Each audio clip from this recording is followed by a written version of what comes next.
Greetings to all people listening in this morning, talking to you from Calgary, Alberta, Canada. We'd like to share some thoughts on reservoir geostatistics. The theme is let's use all the information. In terms of an outline, we'll talk about why we want to use geostatistics. And then we'll ask the question, what do we mean by using all the information? We'll have some examples of that, and then we'll get into some case histories. West Africa, Nile Delta, Western Siberia, Powder River, USA, and summary. We're going to be using RockMod software. You won't hear this mentioned too much during the talk, but all the examples that you see will be completed with the Jason RockMod Geostatistical Inversion software.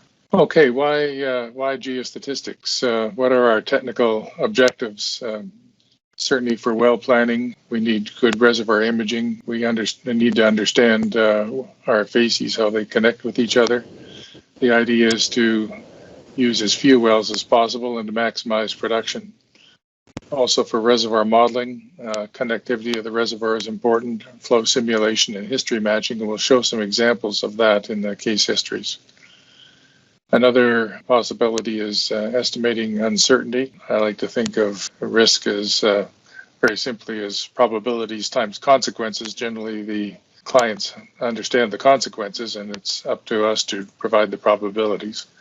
So we do that through multi-realization analysis of both facies and properties, as we will see, and then rank those P10, P50, P90. In terms of business objectives, they're rather more simple: maximizing the value, optimizing development plans, predicting reservoir performance, and maximizing rate of return. In terms of the deliverables from geostatistics, we want to try and go past the seismic resolution. We have lots of other information we're going to bring in to help do this. Wells are one of them, and we'll see what all those possibilities are. Deterministic inversion, since it has only the possibility of providing one answer, tends to be a rather conservative estimate. So we have things like sparse spike assumptions, keeping the number of keeping the reflectivity events small in number. Those restrictions don't exist in geostatistics. So just relaxing those restrictions provides the possibility of a lot more detail, a lot more uncertainty too. And geostatistics gets around that by doing lots of realizations, which we can analyze and get a handle on that uncertainty. We want to can tightly integrate data for reservoir modeling, particularly bringing in data from different disciplines, different scales, different units to produce models of both facies and reservoir properties together. We'll see that. And actually estimating that uncertainty is another key deliverable. Okay, let's take the big overview before we get into the details of all this different information and that we're going to bring together. You see little cartoons on the left-hand side, geology certainly, rock physics will show how we do that, heterogeneity of the reservoir, stratigraphy. Our probability density functions are going to talk about the inherent uncertainty in the rocks and what we can separate, both from a petrophysical point of view and from a geophysical point of view. Certain fluid contact information can be input. Certainly facies proportions, very important in terms of prior information, what our understanding can be, and those can be 1D, 2D, or 3D events. They don't have to be simply 80% shale, 20% sand, that sort of thing. We can get much more detailed than that these days. The seismic itself is uncertain and should have a signal-to-noise value attached to it to express its uncertainty. And then again, the facies priors, as I mentioned. And all of this is brought together along with the seismic data. There's a wavelet attached to each partial angle stack. That seismic data can be in time or depth. And the geostatistics can proceed natively in time or depth. And of course, also well information. It's up to us to choose how to use that. We can use it in a hard sense or in a soft sense. We can save wells for blind tests, that sort of thing. But all of this information comes together in a Bayesian inference process. that creates plausible reservoir models. So the Bayesian inference would create posterior distributions of probability density functions for properties and facies, and then MCMC sampling algorithm would be used to draw models out from those distributions, and we see in 3 examples here. The interesting thing is that the facies and the properties come out absolutely simultaneous, so this procedure is unique in that way. And the properties that come out, we might think of traditional things like P impedance and VPVS and density, because we did use seismic after all. But these days we can defer to more engineering properties such as porosity, saturation, as we will see. And then quite often we want to do reservoir simulation and we transfer to a corner point grid. We'll see an example of that in the succeeding slides. That's usually all in depth at that point. Okay, let's go into some of the details now and talk just a bit about the joint inversion of properties and facies, P impedance. In this case, I did want to show you one example of some seismic and inversion to P impedance, and there's a probability density function. You can see an issue right away that it looks bimodal, but if we just sort of ignore that and invert the P impedance by itself, we may get something as shown in the right panel. But of course, we did recognize that bimodality, and in fact, there's actually 3 modes: the red, the yellow, and the green facies. And what happens if we invert simultaneously for P impedance and for those facies? Well, we get the facies result on the right and the impedance result to the left of that. Well, notice on the facies side that red facies has it's very thick, especially in the lower regions.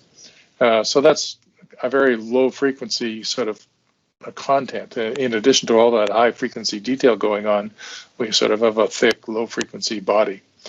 And the interesting thing comes to, and you compare the P impedance from the simultaneous inversion with the non-simultaneous inversion. That's quite different.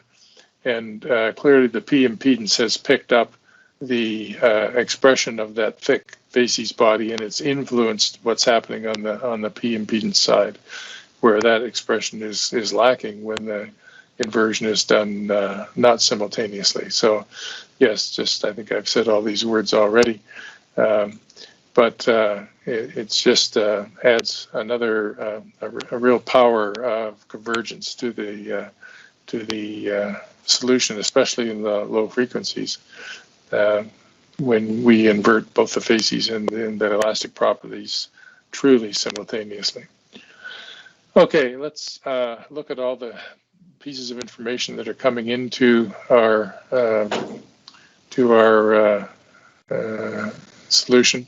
First, of course, is facies, and facies are not that simple, because to a petrophysicist, a geophysicist, an engineer, and a geologist, they mean different things. I once did a project for a client, and I thought it was a porous reef, and I thought I had my facies correct when I had them as porous reef, tight reef, and off reef, and I marched into the client to talk about my facies, and all they wanted to talk about was 5 different types of stromatoporites.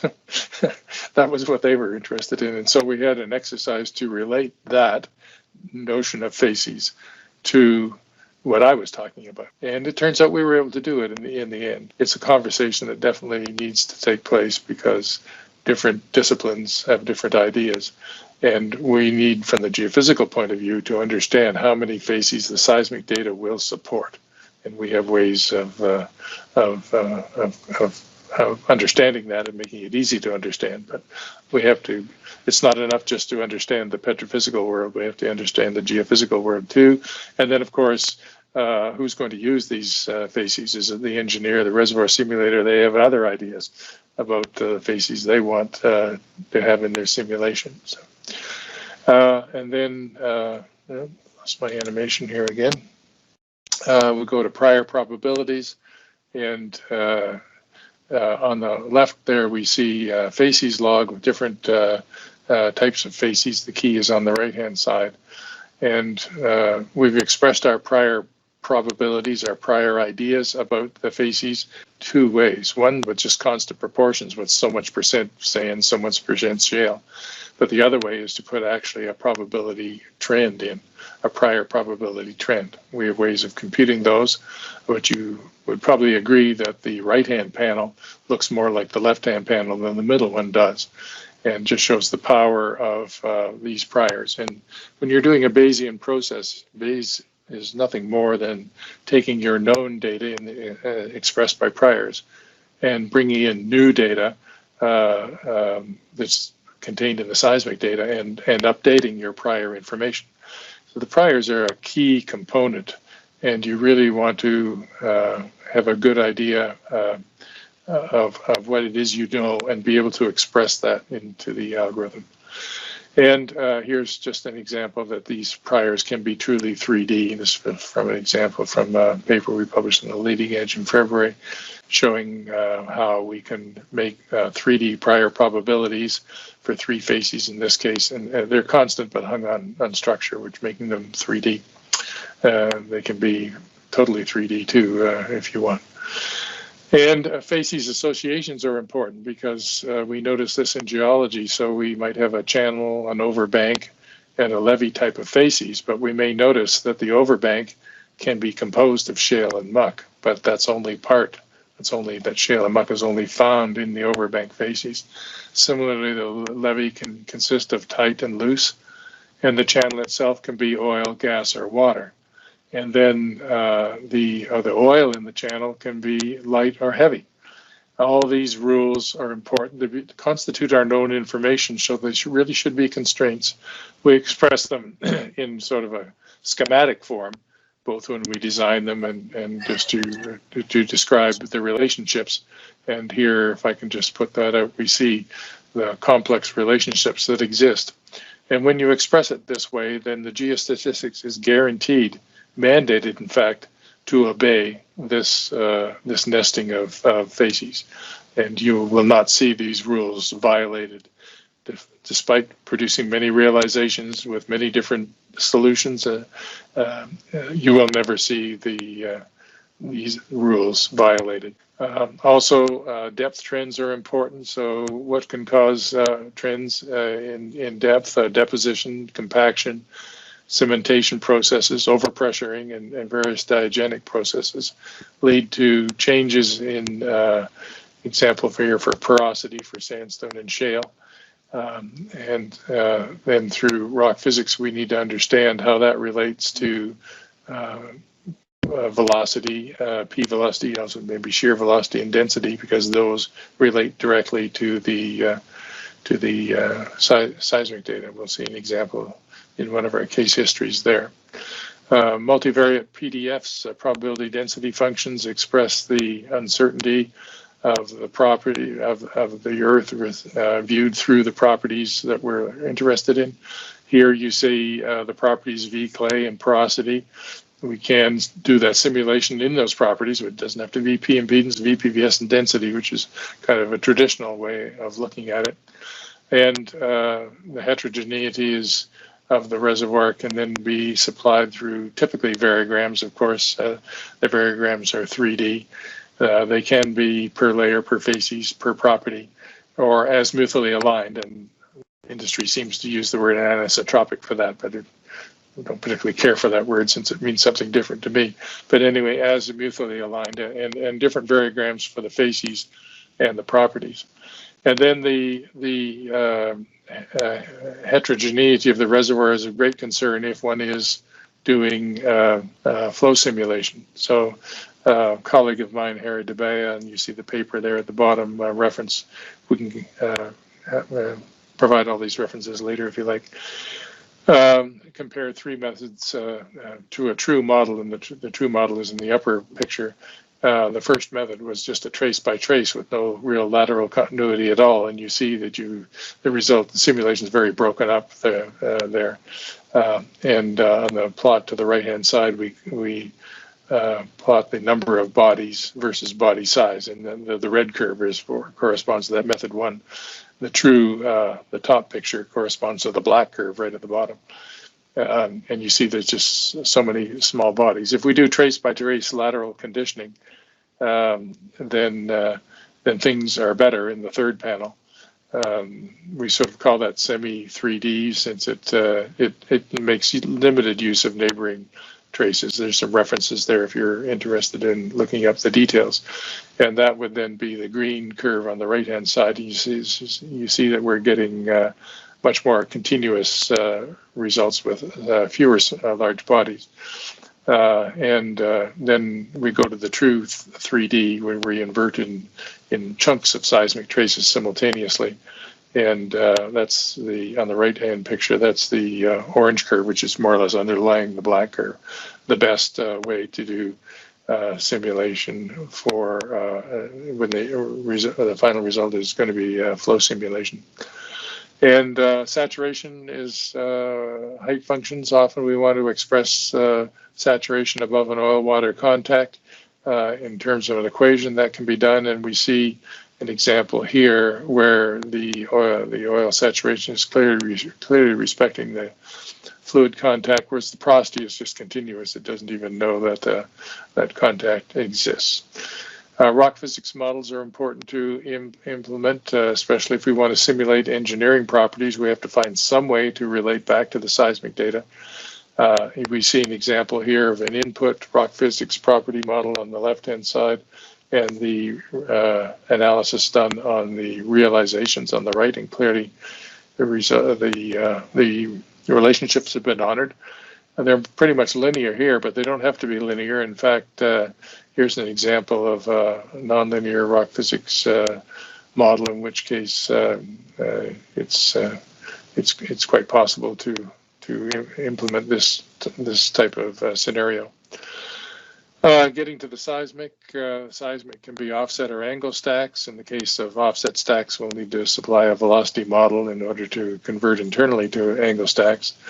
But the method would work for 4D, certainly for converted waves. We've tried it. In principle, it works for anisotropic wide azimuth data. Haven't tried that yet. We're looking forward to experimenting with that. The wavelets can be laterally varying, and the noise can be spatially varying too. The noise is going to express our believability in the seismic data. And then the well log data, of course, can be used as a hard, soft, or a blind constraint. How many realizations do we need to do? A very good question. There are ways now to predict that. In the upper right-hand corner, we see the stability of the mean with respect to the number of realizations. In this case, the user has done 50 realizations, and the stability of the mean is that green curve. Then the orange bounding curve is references the standard deviation of the mean, which you can see decreasing. And the interesting thing is it's possible now to predict beyond the 50 realizations we have to what would happen if we had more realizations. How would that mean become more stable, and get an idea then how many more realizations you should do, or whether you've done enough. And the bottom picture is just another one that talks about the stability of the standard deviation itself. Certainly ranking all your realizations is important, and on the left-hand side you see a list of realizations that have been done, and the user has clicked on one of them to show up pay volume. So when the ranking is done, this user has chosen pay volume as the criterion for doing the ranking. P10, P50, P90 are highlighted both in the upper figure and then the cumulative distribution figure below. In this particular case, the ranking has been by net to gross. And again, we see the P90, P50, P10, and the quality control has been done in terms of looking at the facies and the relative percentages of sand and shale in this particular case. So many ways to do this, but quite important to analyze your results when you're finished in some manner like this. Okay, that's our our tour through the algorithm itself and how we bring in different pieces of information. It's time now to actually look at some real examples. And the first one will be from offshore West Africa. And the idea here is we're going to show how we're incorporating facies and especially rock physics models in this example. It's a passive shelf, and you see a geology schematic there on the right-hand side. And the play is that green layer. So you have the ocean, then you have the yellow, the orange, and you see a green there with some turbidite channel sands therein. And that is the main reservoir. So the traps are then both structural and stratigraphic.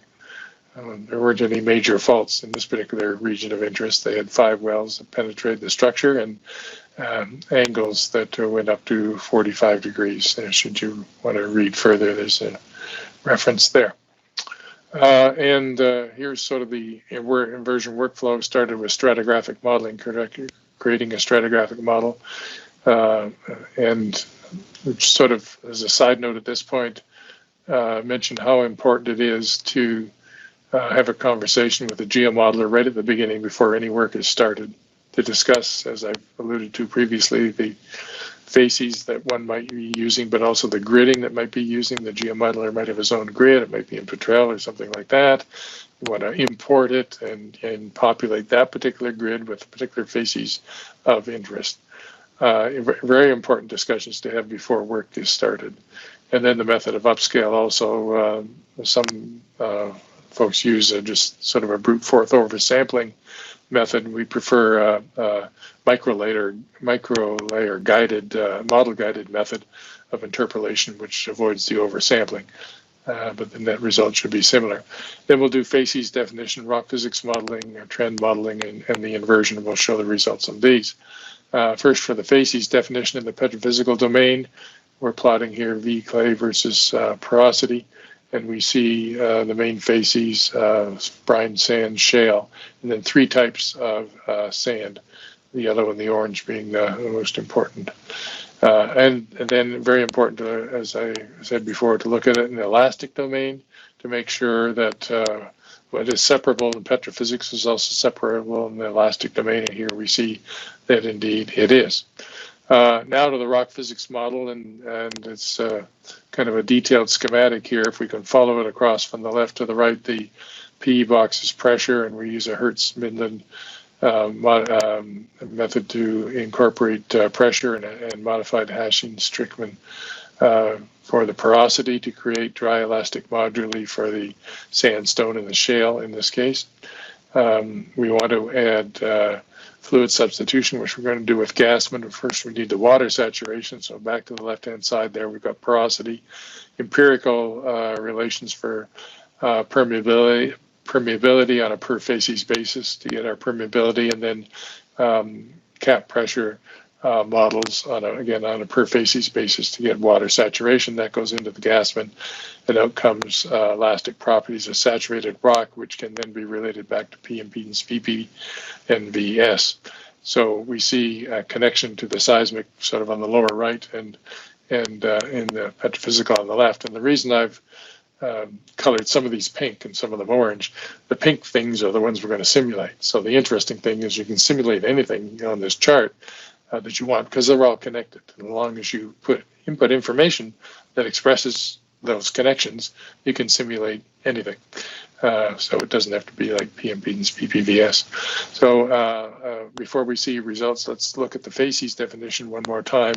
And this is interesting because of the different ways in which they produced their facies priors. They input them. So they started with sand and shale as just constant proportions, 75% shale, 25% sand. But then when it came to expressing the fluid contacts, they used a 3D model where you see the fluid contact there clearly, and the probability of oil sand is high above that contact and low below, and they're opposite for the brine. And then when it came to be the quality of the sand, they used a one-dimensional proportional trend, which I think came from well logs, then sort of hung on structure, which expresses the idea that the high-quality sands are near the top, the medium-quality sands are mostly near the bottom, and those sort of low-quality are sort of everywhere, I guess. Different ways to express the your prior information. And here are some results then. We're looking at the inverted facies, and we see what happens in the oil-water contact there, how the brine is just below that, not above. And then we're looking at porosity on the right-hand side, which is more or less ignores that contact. Ditto the V clay. Water saturation is in the lower right. And then, of course, we can produce the probability of each of the facies. The previous slide just showed the most probable facies, but this is the probability of sand. And we're just looking at one realization here. Right, so that's an interesting example of how we can bring in the rock physics model and the facies proportions.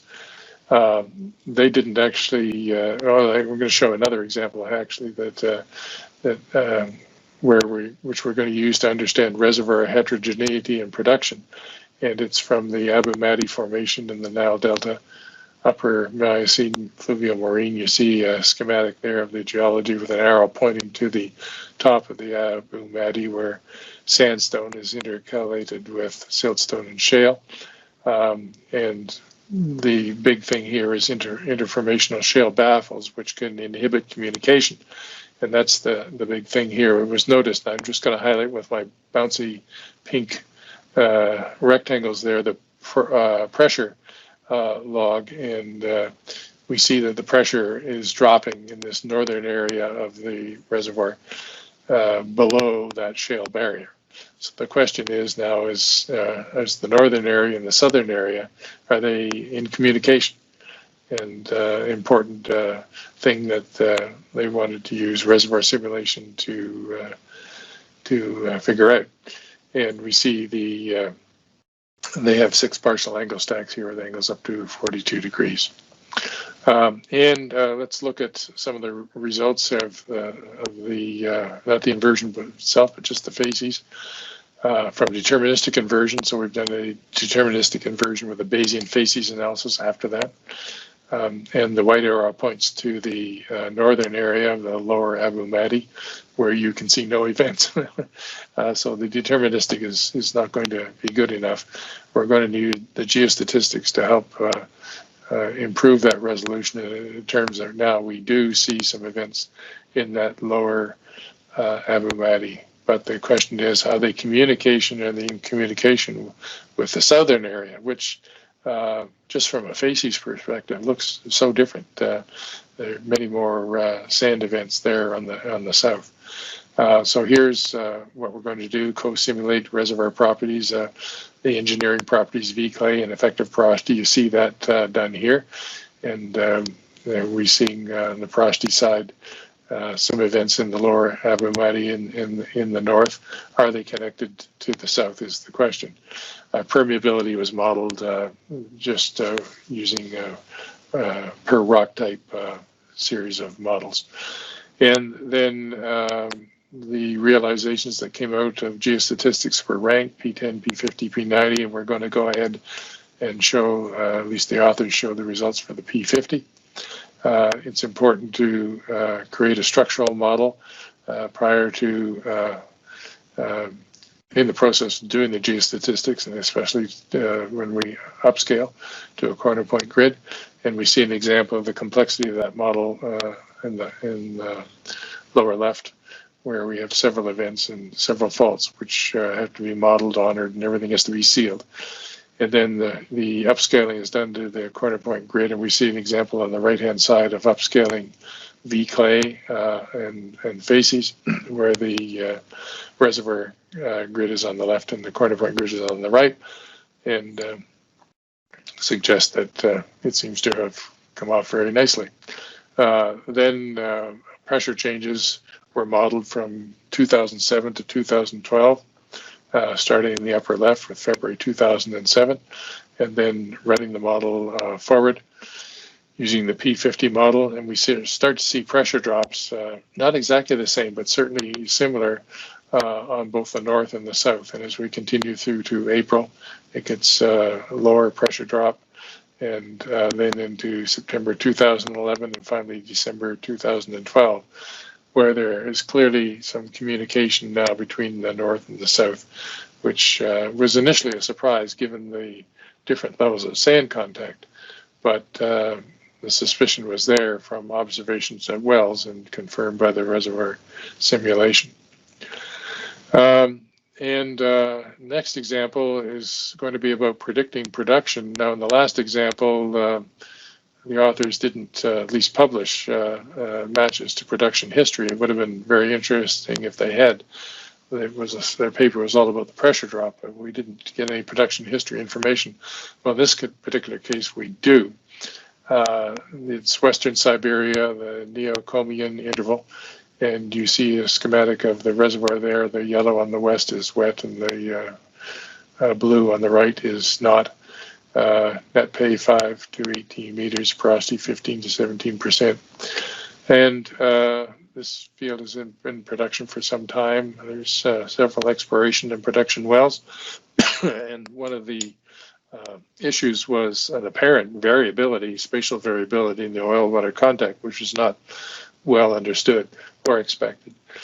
We're looking at the facies there, and P impedance and VPVS are the key elastic properties, and you can see that to do a good separation of sand and shale, one really does need to do an AVO analysis there.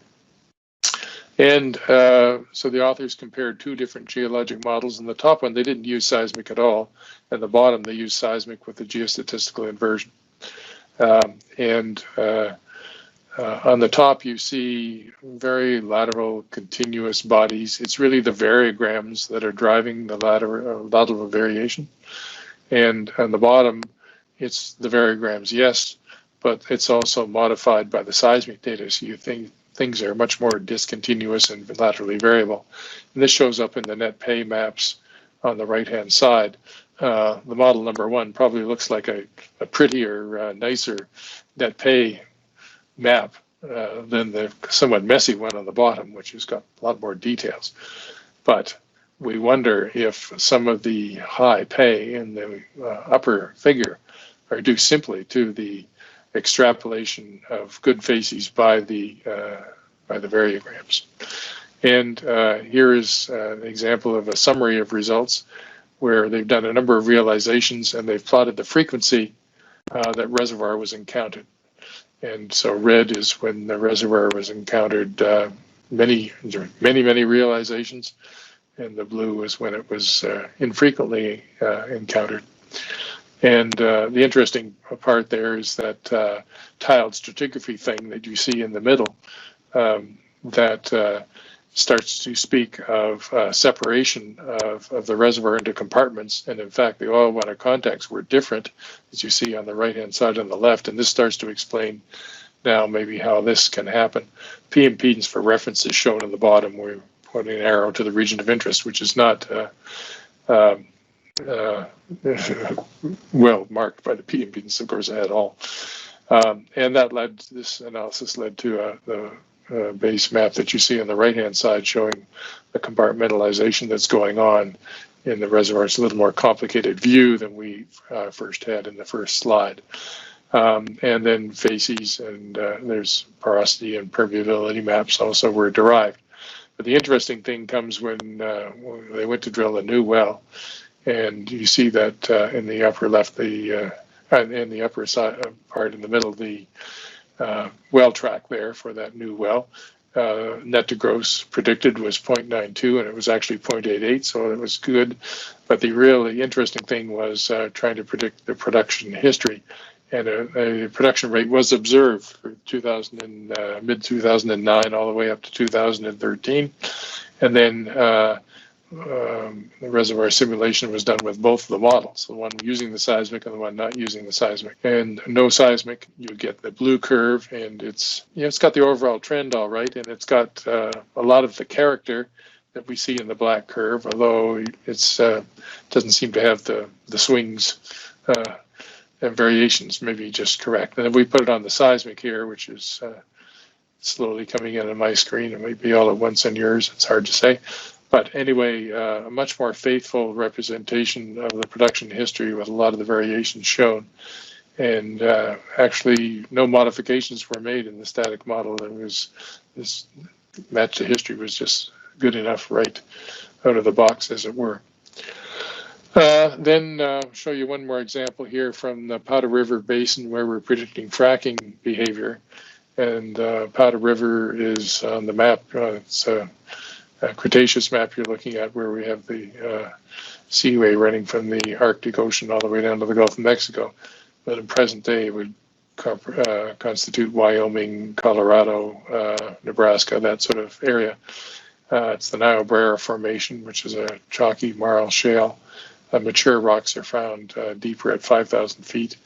The facies, there were 8 petrophysical facies, but it was only understood that the seismic data could support 5 of those, and you see those on the bottom right-hand side.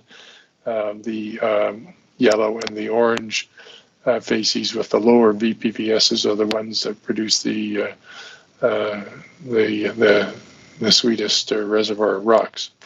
And so simultaneous facies and properties were estimated with the joint geostatistical inversion, and then porosity was derived by a co-simulation process. They also computed, we're not really showing Young's modulus and Poisson ratio because they were interested in getting frackability, brittleness measurements for frackability. Interesting to look at the facies map on the upper right. That best facies is the yellow, and it's so really discontinuous. So I'm impressed with the heterogeneity of this reservoir. And then the porosity, which comes from that best facies primarily, and the yellow and the orange facies, I guess you see that in the bottom. Again, the heterogeneity is very interesting there, and how things do vary laterally, and that's expressed with a phi-H map. And you do see that the thickest deposits do vary in a very strong lateral way, and it's the seismic that's bringing in this lateral expression of variability. Of course, not the wells. There aren't enough of those. In this slide here, we're just showing the real reason for doing this is predicting, as a guide for drilling, the best facies. And I suggest that this well was drilled before this analysis was done, because it clearly went too deep, right through the reservoir, hit non-reservoir facies, at which point cores probably indicated that, high breakdown pressures, as they just skimmed that boundary between the two, between the reservoir and non-reservoir, and then came up again, and eventually got into that yellow facies where the breakdown pressures are much less. So very successful procedure. I've done this personally with in the Barnett to predict the best facies to drill through and maximize production and improve frackability, that sort of thing. So if I can find go to the last slide here, and really, as we come to the end of the talk, hope that we've shown some examples of how geology, geophysics, and engineering can all be brought together to get not only facies analysis but properties simultaneously, and we showed the value of that, and how we can get to engineering properties natively, as long as we have the right relations to relate elastic to engineering, to petrophysical properties. If we can input that information, then we can go immediately to the types of information that we need to plan our wells, improve production, improve frac programs, that sort of thing. Okay, well, thank you very much.